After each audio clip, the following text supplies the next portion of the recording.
Souvenez-vous, plus de 20 ans avant la victoire de Pierre Garnier à la Star Academy, c'est Jennifer qui avait remporté la première saison du célèbre télécrochet en 2001, empochant ainsi 1 million d'euros. Mais ses camarades de l'émission n'étaient pas en reste. Le finaliste Mario Baravecchia a récemment révélé sur le plateau de chez Jordan qu'il avait gagné entre 600 000 et 800 000 euros, notamment en participant à la tournée de l'émission. Face à une telle somme d'argent, celui-ci avait tout dépensé rapidement, tout comme Jean-Pascal Lacoste, célèbre demi-finaliste de la saison 1, qui s'est confié sur son compte en banque dans l'émission PAF ce 15 février. Sur le plateau de l'émission PAF sur C8, Jean-Pascal Lacoste a commenté les déclarations de son ancien camarade de la première édition de la Star Academy, Mario Baravecchia.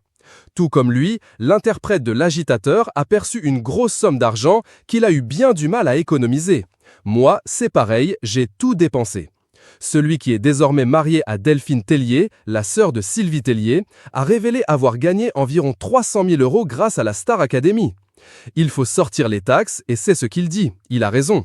Quand on a 20 et quelques années, on habite à Paris, on est sous le feu des projecteurs, on fait les soirées, on dépense, on donne beaucoup aux copains, on a beaucoup d'amis, on dépense beaucoup quand on a cet argent, a confié le chroniqueur de 45 ans.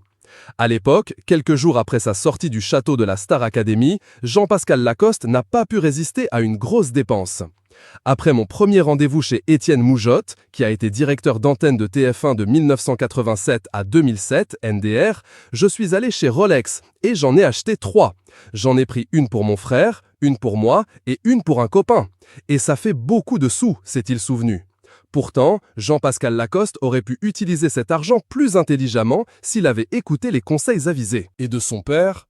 Et même si on avait eu quelqu'un pour nous conseiller, moi j'avais un père, conseiller financier, il m'a toujours dit « Jean-Pascal, achète un appart ».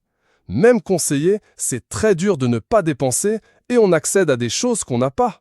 C'est Paris. L'appât du gain est souvent plus fort que la nécessité de penser.